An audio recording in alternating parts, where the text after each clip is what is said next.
Usually, when we talk about buying a piece of software today, there's this baseline expectation of just completely frictionless delivery, right? Like, it operates almost like magic. Oh, absolutely. It's totally invisible. Yeah, you tap a piece of glass on a phone or, you click a button on a digital storefront, and this sleek little progress bar fills up in maybe 10 seconds. Hmm. And then the game just simply materializes on your dashboard. Right. It's just ready to launch. Exactly. It's ready to launch. You never see the underlying structure. You never touch the data.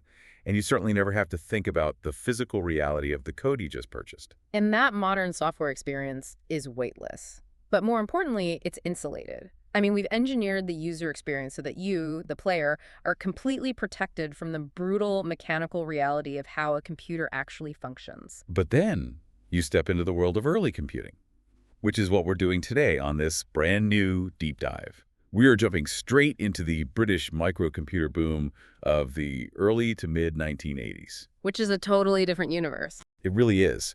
Suddenly, that seamless, comforting digital progress bar just shatters into a million jagged pieces.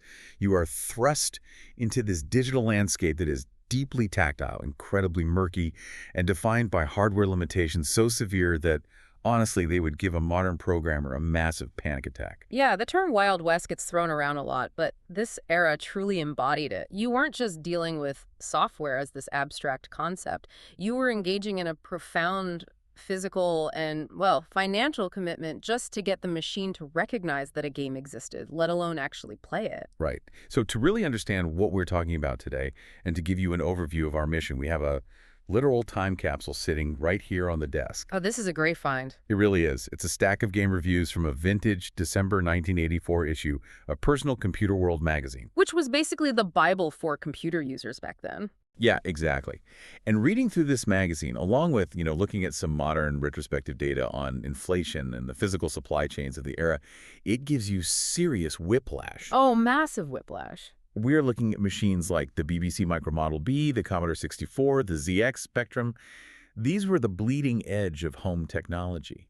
Yet their constraints forced developers into an absolute frenzy of creativity. And the solutions they came up with laid the literal groundwork for today's massive open-world experiences, interactive storytelling, and even modern user interfaces. Which is exactly our mission for this deep dive. If you've ever felt overwhelmed by a modern game's complex tutorial, or wondered why we pay what we do for digital software, this is going to be a fascinating journey. Because we tend to look back at the 8-bit era and fixate on just the primitive graphics, right? Like the chunky pixels and the wireframe. The visual aesthetic. Right, but when you look past that visual aesthetic, you realize that the structural concepts being pioneered in 1984 are identical to the foundational pillars of the most sophisticated AAA games released today. Absolutely. But before we can even touch the games themselves, we really have to recreate the ritual of 1984 gaming. I want to build the atmosphere for you of what it meant to simply turn a game on. Oh, the ritual was everything. It was. So picture a winter evening in Britain. You have this bulky, incredibly heavy cathode ray tube television just humming in the corner. You are not clicking an app icon. The software does not live inside the computer. No, it definitely doesn't. The software lives on a standard audio cassette tape. The exact same kind of cassette tape you would use to listen to like a pop album in your car. Right. So you take this plastic cassette, you slot it into a physical tape deck connected to the computer, and you press the mechanical play button. And what happens next is just a visceral audio-sensory assault. It's unforgettable if you've heard it. Because the data is transferred via sound. You are essentially listening to a screeching, high-pitched electronic dial-up noise as the binary code is painstakingly, agonizingly translated from audio frequencies into the machine's tiny memory bank. And to explain the mechanism there, the tape drive is literally reading high and low audio tones and converting them into ones and zeros. Which sounds so fragile. Because it is an incredibly fragile process. Oh. I mean, if the magnetic tape is slightly warped or if the volume on the tape deck isn't set to the exact millimeter of precision required, the tone changes. The computer misreads a 0 as a 1. And the entire thing crashes. The entire thing crashes. Just total failure. And we are not talking about a quick reboot here. This loading process could take 15, sometimes 20 minutes. Oh, easily. You would press play, go downstairs, make a cup of tea, read a chapter of a book, and come back upstairs, just praying to the technological gods that the screen hadn't frozen on a syntax error at the 99% mark. And if it did? If it did, you rewound the tape and started the 20-minute agonizing wait all over again. Yeah, and that friction is essential to understand because it fundamentally altered the psychological state of the player. How so? Well, today, if an app or a game takes longer than 40 seconds to load, the user becomes agitated, right? They might just switch to another app entirely. Oh, for sure. We have zero patience now. Exactly. But in 1984, the sheer effort required to load the game meant that once you were in, you were committed. You were not going to casually browse through a library of 50 games. You played the one game you managed to load for the entire evening. Yeah, that commitment is so key. And it extends far beyond the time it took to load the tape. It extends to the wallet. With price? The prices. If we open this December 1984 issue of Personal Computer World, the very first thing that jumps off the page before the graphics, before the gameplay descriptions, is the sticker shock. It's hard to even process today. It really is. Yeah. The prices listed in these reviews range wildly. And when you look at them through a modern economic lens, it fundamentally rewrites how you view the industry. Because you cannot separate the creative design of these games from the brutal economic reality that produced them. Right. Let's do the math on this for a second. We have the cumulative inflation multiplier from 1984 to our current 2026 equivalents. Yeah. It is roughly a 4.17 times increase. Okay, so a bit over 4 times. Yeah, so flipping through the magazine, I see a review for a budget title called Cliffhanger. It is listed at £7.95. Multiply that by 4.17, and you get about £33 today. Which makes sense. That is a fairly standard, recognizable price point for an indie game or, a smaller digital download right now. Right, it's an accessible entry point. It represents a casual purchase. But then you turn the page to the imported American titles. This is where it gets crazy. It's insane. There is a racing game called Pitstop from a developer named Epix and an interactive text adventure called Sea Stalker from Infocom. The listed prices for these games are £34 and 15 pence and £34 and 25 pence. So apply that multiplier. Let me apply that 4.17 inflation multiplier again. You are looking at a modern equivalent of roughly £142 and 90 pence. Wow. For a single video game. That is like paying the price of a mid-tier graphics card or a substantial car payment just to play a game that, in the case of Sea Stalker, literally has no graphics. None at all. It just text on a screen. How could any company justify charging £143 for a piece of entertainment that lacks voice acting, lacks a soundtrack, and lacks any visual rendering? Well, the justification lies entirely in the underlying mechanics of the early software supply chain. We really have to strip away our modern assumption that software is infinitely replicable at zero cost. Right, because today it basically is. Exactly. Today, once a game is finished, distributing 1 million copies costs virtually the same as distributing 10 copies. You upload the data to a server and the user pays the bandwidth.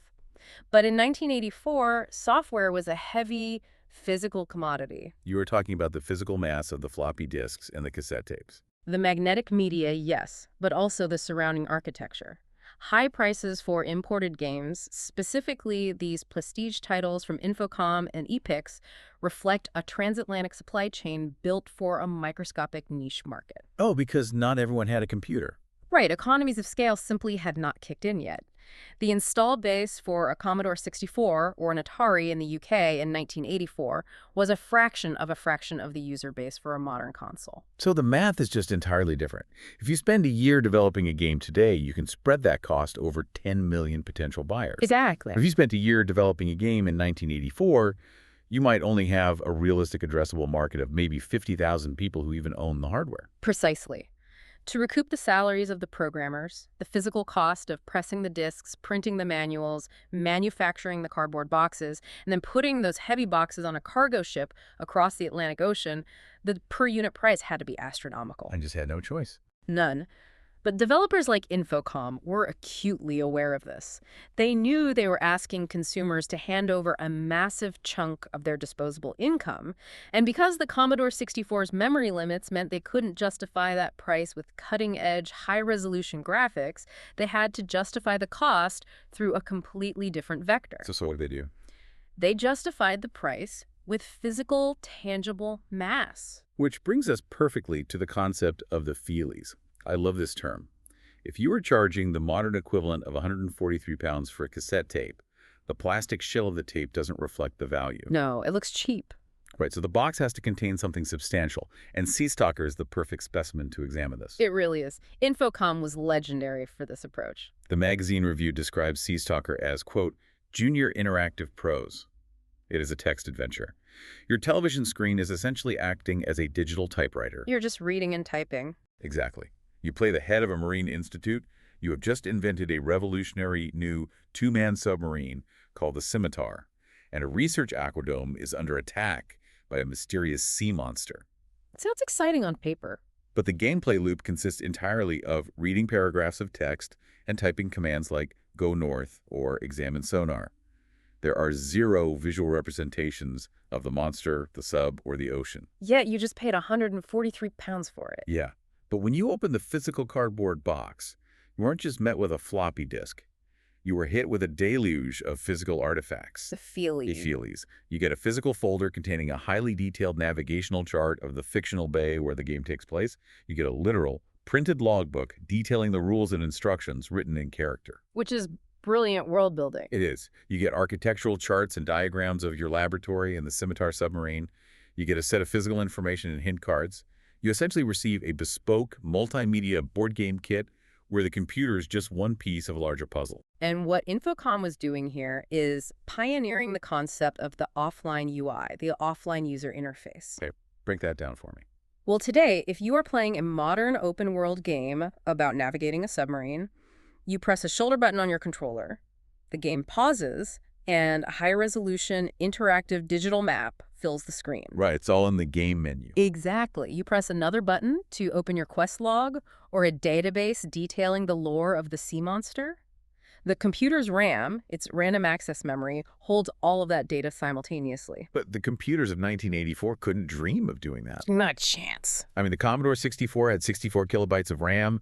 The BBC Micro had 32 kilobytes. Yeah. You could barely fit a single text document into 32 kilobytes today. Exactly. So the developers faced a wall. They had this complex narrative requiring maps, lore, and instructions, but the machine simply did not have the physical capacity to hold both the core game logic and the supporting documentation in its memory at the same time. So what was the solution? It was brilliant in its simplicity. They literally offloaded the game's memory into the real world. They forced the player's physical desk to become the computer's extended RAM. That is exactly the mechanism. Yeah. The physical items were not collector's editions or fun little bonuses. They were essential load-bearing UI components. Wow. Yeah, when the text on the screen tells you that the Scimitar needs to navigate to a specific sector to intercept a distress signal, you cannot pull up a digital map. You literally have to take your hands off the keyboard, look down at your desk, unfold the paper navigational chart, trace the grid lines with your finger to find the coordinates, and then turn back to the keyboard to type those coordinates into the parser. That is just, it bridges the gap between the digital and the physical in a way that forces immersion. You aren't just pressing a button to look at a map. You are performing the physical action of a submarine captain consulting a chart. It's highly tactile. And the way they handle the hint system for Sea Stalker takes this immersion to a hilarious level. Because if you get completely stuck on a puzzle, there is no internet. You cannot look up a walkthrough. Right, no Google. Instead, the magazine explains that you have to use the postal service. But you don't just send a letter to the Infocom hint department. No, the lore bleeds out into the real-world mail. Yes. The review notes that to get a hint book, you send away to a fictional entity called Bilk and Weedle, described as an infamous Upper Mongolian company. Bilk and Weedle. And the world building they sneak into this joke is just wonderful. The magazine notes that Bilk and Weedle doesn't just provide hints for submarine games. Their corporate portfolio apparently covers life insurance, health, auto coverage, protection against blizzards, Mongol horde invasions, and yak stampedes. It demonstrates a deep commitment to treating the player not as a passive consumer of software, but as an active participant in a weird, shared universe. So charming. It is. The developers were constrained by kilobytes, so they used the postal service, paper maps, and sheer humor to expand the boundaries of the game beyond the plastic shell of the monitor. Now, if Infocom used physical paper to compensate for a lack of visual space in a tiny submarine, our next game faced a significantly larger problem. Because they weren't trying to map a bay. They were trying to map an infinitely large uncaring galaxy. Oh, here we go. And to do it, they took the physical package to a level that honestly sounds exhausting. Let's talk about Elite. Elite is the center of gravity for this entire deep dive. It is difficult to overstate the historical importance of what Acorn Soft and developers David Braben and Ian Bell achieved here. Well, the reviewer in Personal Computer World was incredibly prescient about it. They confidently predicted that Elite would, quote, soon be the #1 game for the BBCB. And they were right. They were. But the friction of the onboarding process is staggering. To play Elite, you did not just boot up the tape and press start.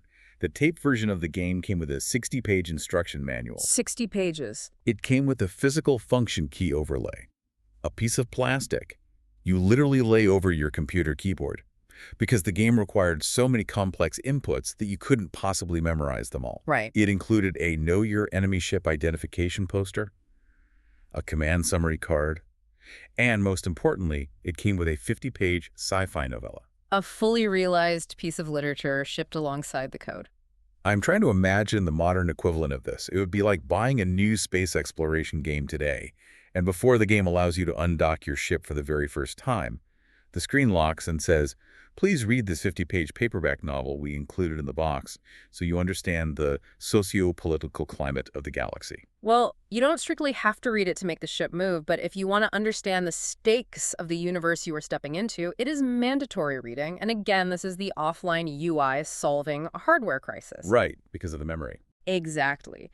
The BBC Micro could not hold cutscenes. It could not render a cinematic intro with voiceovers explaining the tension between the Galactic Police and the pirate factions, or the terrifying mythos of the alien Thargoids. So they inject the lore directly into your brain before you even touch the keyboard. The 50-page novella does the heavy lifting of world building.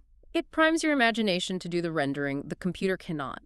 When you finally boot up Elite and look at the incredibly sparse, simple white lines drawing a ship on a black background, you aren't just seeing lines. You're seeing the story. Yes.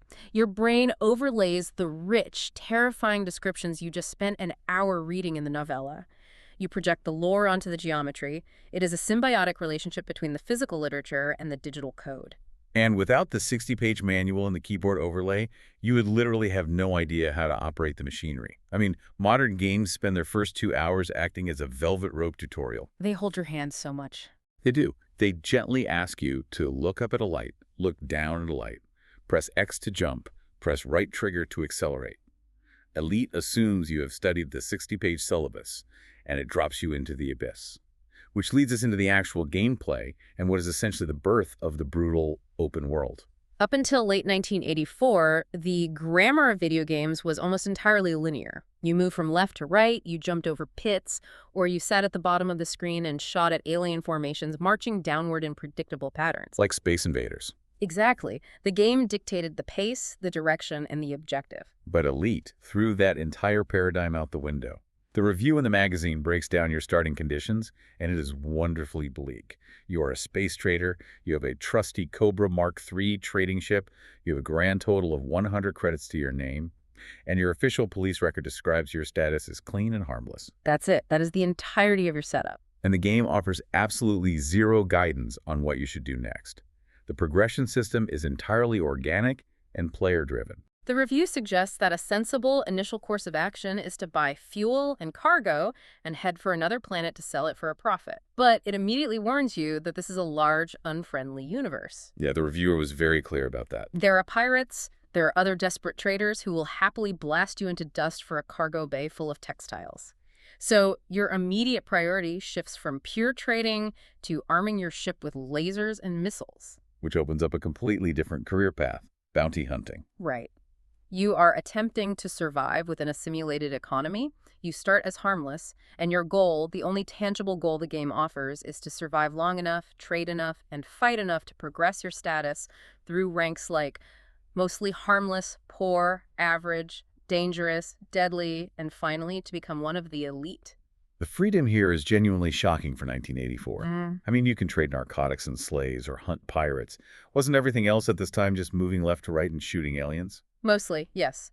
The game does not pass moral judgment on those actions, but it enforces mechanical consequences. Exactly. The review explicitly notes that you are free to trade in absolutely anything the economy supports.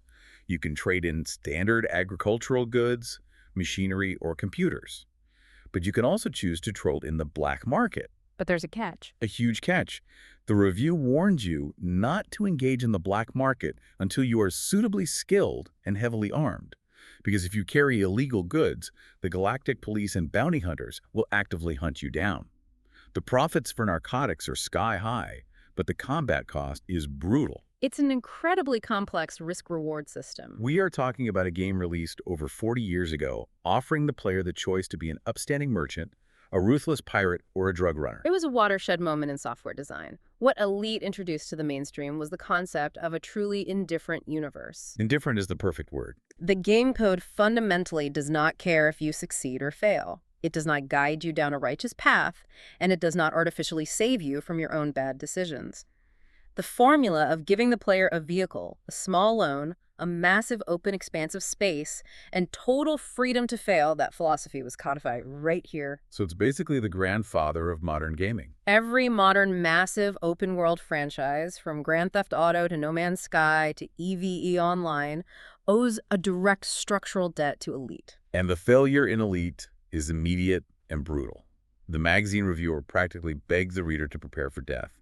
They say that you will attain the dead status many, many times, because the hardest task facing a new trader isn't fighting off a pirate armada. No, it's something much more basic. The hardest task in the entire game is simply parking the ship. The docking sequence. It is infamous. The review says the hardest task for novices is simply docking with the massive Coriolis space stations that orbit every planet.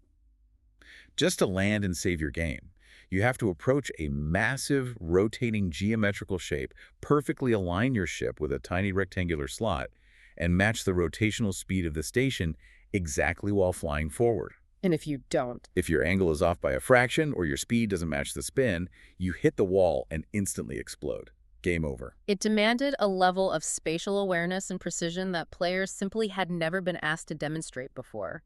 You were no longer navigating a flat 2D plane. You were navigating three-dimensional space with real physics and momentum. And the technical side of that is just wild. The mechanism by which they achieved this 3D space is a technical marvel. The reviewer describes the graphics as being constructed from line drawings, but animated to produce incredibly smooth movement. They're talking about vector graphics, right? Essentially, it looks like wireframes, bright lines drawn against the black void of space to create the shape of a ship or a space station. But the mechanism behind those wireframes is what matters. In a traditional 1984 game, the computer draws a sprite, say, a spaceship, by lighting up individual pixels on the screen, like coloring in a grid. Which takes up memory. Massive amounts of memory. Elite didn't have the memory to store images of ships from every possible 3D angle. Instead, they used math.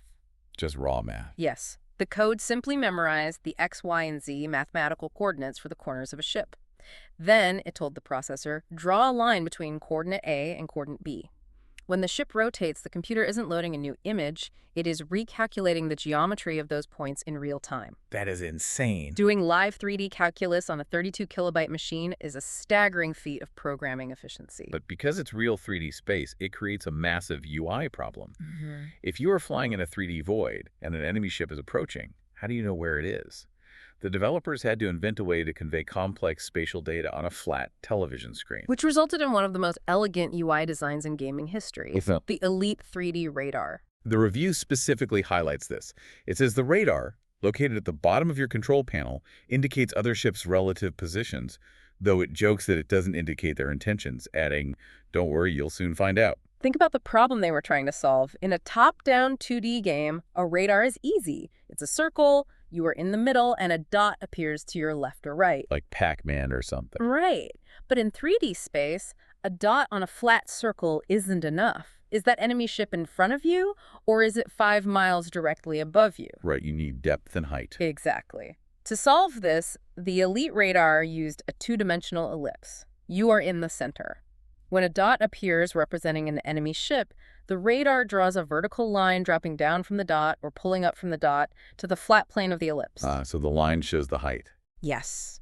The length and direction of that line instantly communicates height and depth. It translated three-dimensional coordinates onto a flat screen so perfectly that if you boot up a modern, cutting-edge space simulator today, you will find they are still using variations of that exact same 1984 radar design. It is incredible. The DNA of modern space simulation sitting right there on a cassette tape. Mm-hmm.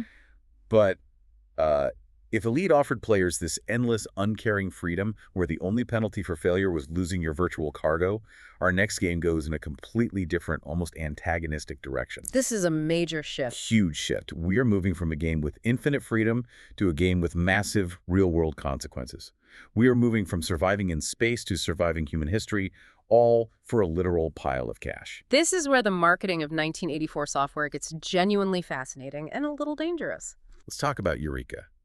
This was a game released by Domark for the Commodore 64 and the 48K Spectrum. The retail price was £14.95. But the actual draw of the game had nothing to do with the graphics or the gameplay mechanics. Not all. The draw was a real-world, physical, £25,000 prize awaiting the very first person in the world to solve the game. Let's ground that number with our inflation multiplier. £25,000 in 1984 is roughly equivalent to £104,300 today. £104,000 for beating a puzzle game on a cassette tape. That is not a fun little promotional gimmick. That is a life-altering amount of money. It changes everything about how people interact with it. Yeah, and the magazine reviewer states that the winner will absolutely earn it by completing 5 incredibly difficult adventures to foil a villain named the Evil Von Kemp, who is attempting to control or destroy the world. The scope of the game reflects the size of the prize. It spans 5 distinct historical and fictional eras. The review outlines the journey. You start in prehistory, surrounded by dinosaurs. Then you move forward to the Roman Empire. Then you are dealing with the Knights of King Arthur's Round Table. Then you jump to World War II as a prisoner in Colditz Castle. And finally, you face off against Von Kemp in a modern James Bond-style Caribbean mystery. It's quite the mix. It uses a mixture of text inputs and animated graphics. But here's the detail that completely stopped me in my tracks. The language barrier. Yes. The reviewer played a pre-release version of the Roman Times module. And they note, with a mix of awe and frustration, that the Romans in the game actually speak Latin. A literal dead language used as a gameplay barrier. Wait, so to win £100,000, you not only had to play a video game, you had to understand actual Latin. That is wonderfully unhinged. It sounds absurd to a modern ear, but it makes perfect sense when you look at the economics of the promotion. How so? Well, Domark put a massive financial bounty on the code that fundamentally dictates how the software must be designed. They could not afford to release a standard intuitive puzzle game. Because someone would just beat it instantly. Exactly. If the logic was too clear or the puzzles too accessible, a dedicated teenager would brute force the game in a weekend, call the hotline, and claim the £25,000 immediately.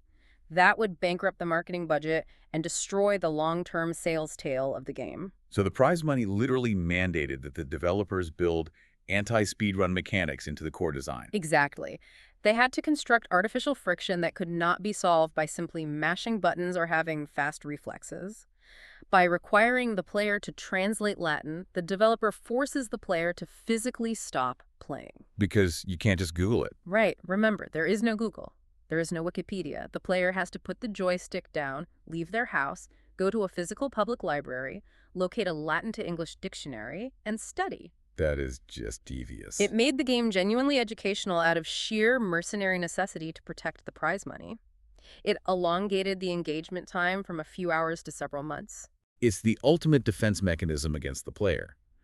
But beyond the linguistic barriers, Eureka also featured genuinely deep systemic mechanics for the time. Yeah, the UI was really clever. The review highlights a particularly nice feature regarding the combat and health system. It states that when your character is fit and healthy, you possess a vigor of 50. And this numerical value is visually represented by a standing figure on the screen. Right, a little stick figure. Yeah, and as you take damage and suffer injuries, the figure gradually stoops over, then drops to a crawl, and finally collapses into a heap when your vigor reaches 0. What's fascinating here is that we are looking at an incredibly early, highly effective example of a diegetic health bar. Yeah, so instead of just pasting a giant red health bar in the corner of the screen or showing a number counting down from 50 to 0, they built the UI directly into the narrative world. Exactly. The character's physical posture is the health bar. That is brilliant. Precisely. The visual representation exists within the fiction of the game. It is showing rather than telling. A mathematical counter dropping from 50 to 30 is abstract. It doesn't elicit an emotional response. But watching your avatar physically degrade, Seeing them hunch over in pain and eventually desperately crawl across the screen creates immediate empathy and panic in the player. It makes you feel the damage. It is a highly sophisticated user interface concept implemented on a machine with 48 kilobytes of memory. It proves that while the hardware was primitive, the design philosophies were incredibly advanced. They were solving complex UI problems with pure creativity. They really were. Which brings us to our final section today. We have looked at games that simulated vast galaxies and games that simulated 5 eras of human history to protect a cash prize. Now, we're going to zoom all the way in. We're going to look at how 1984 developers tackled specific, quirky micromechanics. This specific era is characterized by a sort of throw it at the wall and see what sticks design philosophy. Trial and error, basically. Yeah. The standardized rules of game design, how a character should jump, how physics should work, had not been written yet. Developers were trying to map entirely different logic systems on a computer code just to see what was fun. And nowhere is that wild experimentation more obvious than in a game called Cliffhanger. This is another budget cassette game for the C64 from New Gen Software, priced at £7.95. Oh, this one is great. The review explicitly states that the entire game is inspired by the infamous Roadrunner cartoons and operates entirely on, quote, cartoon logic. They're attempting to translate the surreal, impossible physics of a Saturday morning cartoon into a rigid, mathematical, programmed rule set. Right. The premise is that you play as Cliff, and you have to stop a bandit from shooting up a canyon. To do this, you use comical methods. You shoot cannons, drop boulders, trigger bombs, use seesaws, and drop literal one-ton weights. Classic Looney Tunes stuff. Classic. The structure is simple. It starts with 10 screens, then progresses to a harder level with 20 screens. Each screen begins with a clapperboard popping up to give you a clue. But the implementation of the cartoon logic is the genius part. The review notes that if you walk off the edge of a cliff, you do not fall immediately. The Wile E. Coyote mechanism. Exactly. The computer temporarily takes control away from the player. You walk off the cliff and you just stand there, suspended in midair. The animation shows your character realize they are walking on air, they physically look down, they are naturally amazed that they are standing over an abyss, so they jump up and down in panic a few times, and only then do they plummet to the canyon floor. It's basically a playable gag. And as the cherry on top, your 5 lives are displayed on the UI as empty coat hangers. It is incredibly charming, but from a mechanical standpoint, it is highly significant. What is that? Well, Cliffhanger proves that developers weren't just trying to simulate reality, they were trying to simulate specific pop culture physics. To program the delay of gravity based on a character's realization requires scripting a sequence of events. Oh, I see. The code has to say, disable standard movement, suspend y-axis gravity, trigger look-down animation, trigger panic animation, then re-engage y-axis gravity at high speed. It is narrative scripting overriding core physics, which is the foundation of modern cinematic gameplay sequences. It takes immense technical effort just to deliver a punchline. But if Cliffhanger was about spoofing gravity, our next game is about obsessing over granular real-world physics. Let's revisit Pitstop. The expensive racing game. Right, we talked about its massive 143-pound modern equivalent import price tag earlier. This is an Epix game challenging you to master 6 racetracks. But the bizarre twist here is that the review says the actual races are just, quote, average. Which is funny for a racing game. Right. The driving mechanics are standard. You weave between other cars on a pseudo 3D track. The actual fun, the core adrenaline hook of the game, doesn't happen on the track. It happens when you pull into the pits. This represents a phenomenal pivot in game design focus. The developers intentionally de-emphasize the action to elevate the logistics. The review breaks down the mechanism. While you are on the track, your primary concern isn't just passing cars. It's keeping an eye on your fuel gauge and your tires. The tires physically wear down, and this is represented by color changes. A great visual indicator. They start out a comforting dark blue, gradually wear through green to red, briefly flash yellow to warn you, and if you push them too far, they burst and you crash. The harder you push the acceleration, the faster you burn fuel. So when you inevitably have to pit, the screen display fundamentally changes. You transition from a driving game to a management game. Yes. The screen shows your pit crew swarming the car, and you suddenly have to use your joystick to manually control the tiny men who refuel your car and replace the worn tires. You are fighting the clock. It's all about speed and choices. Exactly. You have to make split-second strategic decisions. Do I spend the time to change all 4 tires, or do I just change the front 2 to save 3 seconds? Do I fill the tank to the top, or do I only half fill it to get out of the pits faster? You are micromanaging a pit crew under extreme time pressure. So my question is, in a racing game where the fundamental thrill is supposed to be speed and reflexes, why on earth did the developers focus on such mundane details? Why make the driving the boring part and the tire changing the thrilling part? Because Pitstop isn't truly a racing game, it is the grandfather of the resource management genre. Okay, that makes sense. The developers at Uptix realized that simulating a car driving in pseudo 3D on limited 1984 hardware was functionally quite repetitive. The visual limitations meant the thrill of speed just wasn't there, but simulating the logistics of racing, the intense risk-reward calculation of a pit stop that engages the higher functions of the player's brain. It's a puzzle you solve under pressure. Right. If I only change 2 tires, I shave 3 seconds off my pit time and take the lead, but I risk a blowout on lap 4. That is strategic depth.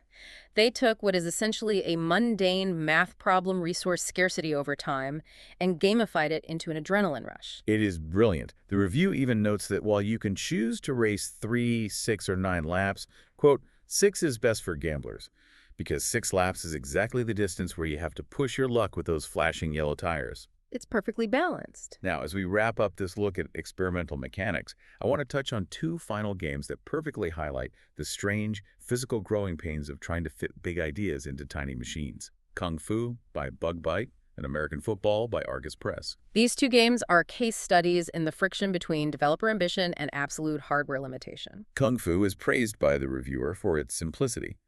They cite the old adage that simple games are often the best. It's a martial arts fighting game with superbly animated characters, but the user interface is incredibly constrained. Oh, very constrained. The review notes, it is an easy game to learn because there are only 6 keys to master. 2 for moving back and forth, 2 for kicks, and 2 for punches.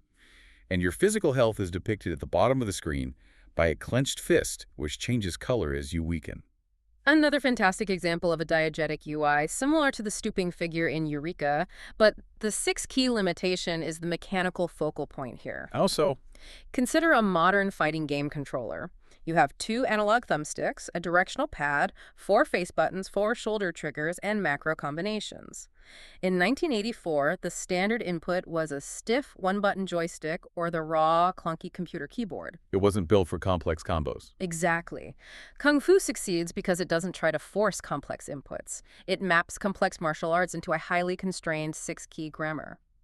The challenge wasn't in executing a 14-button combo. The challenge was purely in the timing and spacing of those 6 simple inputs. The review confirms that, stating that getting the punches and kicks in the right order takes time to acquire. It's all about timing. But then we look at American Football. This is not an action game. It is a deep tactical simulation. You play the role of the head coach calling the plays. You have a playbook of 11 offensive and 4 defensive plays. The review praises the game for its ambition, noting that it actually has all 22 players moving realistically around a spectrum screen simultaneously. Which is ambitious. It tracks all the statistics you could ever want. But the reviewer has one massive fundamental complaint. The physical scaling of the field. Yes, the geometry of the pitch is completely broken. The review bluntly states, quote, distance on screen can be anything between 4 and 14 yards. It's just wild. Meaning, if your player moves 1 inch on the left side of the television screen, that might represent a 4-yard gain. But if they move that exact same physical inch in the middle of the screen, it might represent a 14-yard gain. It operates like a funhouse mirror. And this perfectly highlights the hardware growing pains we discussed. The developers wanted to simulate a real-world 100-yard football field. They wanted 22 distinct, recognizable, moving entities on that field. But they hit a wall. A literal pixel wall. A ZX spectrum outputs to a low-resolution, standard-definition CRT television. There are simply not enough pixels on the screen to fit a 100-yard field and 22 readable players using a consistent linear scale. So rather than cut players or shrink the field, they just warp the fabric of space. They prioritize tactical visibility over Euclidean geometry. They literally squished and stretched the yardage lines on the screen to make sure the formations were visible to the player. It is a fascinating compromise between the math and the visuals, That's a crazy solution. but a logical one. The underlying code of the game knows that you need 10 yards for a first down, but the visual representation of what 10 yards looks like changes dynamically depending on where the pixels are currently located on the glass. It is a necessary distortion of reality just to make the simulation playable. It is a brilliantly janky solution. It emphasizes how much of this era was held together by duct tape, imagination, and a refusal to accept the limitations of the hardware. That's the perfect summary of the era. Which brings us to the end of our deep dive into the magazine stacks of December 1984. Let's synthesize the journey we've been on. We have traveled from the literal sticker shock of the early digital economy, realizing that a text-based interactive novel about a submarine cost the modern equivalent of 143 pounds through the sprawling and different galaxies of Elite, where simply parking your ship was a matter of life and death, and reading a 50-page novel was a prerequisite for survival.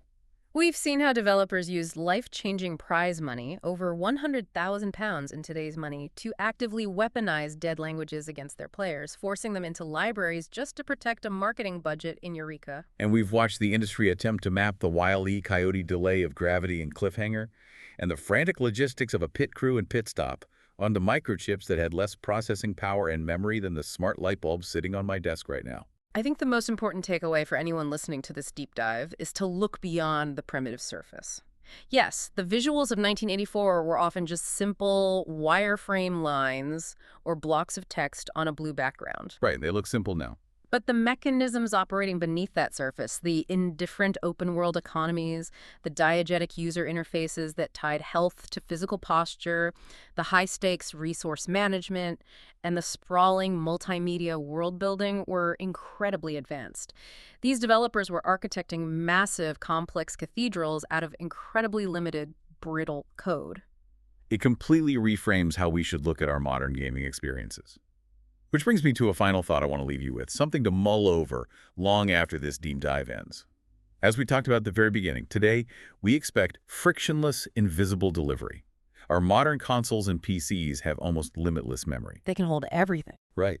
They have the capacity to hold every high-resolution map, every hour of orchestrated soundtrack, every line of voice-acted lore, and every detailed tutorial internally. The entire universe is contained right there, behind the glass of the screen. The hardware is so powerful it no longer needs to ask the physical world for help. Exactly. But think back to Sea Stalker and Elite. In 1984, the severe limitations of the computer meant the game literally could not fit inside the machine. The sheer weight of the ideas forced the game to spill out into the real world. It had to escape the computer. It spilled into physical sci-fi novellas you had to read on the couch, into giant paper maps you unfolded and traced on your desk, into sending away physical letters to fictional Upper Mongolian companies in the mail, and into lugging heavy Latin dictionaries from the local library. Today, in gaining infinite digital space and seamless convenience, have we lost the tactile magic of a game that literally exists in your hands, in the real world, before you even press play? We gained infinite convenience, but we lost the physical weight of the adventure. Something to think about the next time you watch a progress bar silently fill up on your screen. Thanks for joining us on this deep dive into the tactile, brutal, and brilliant Wild West of 1984. We'll catch you on the next one.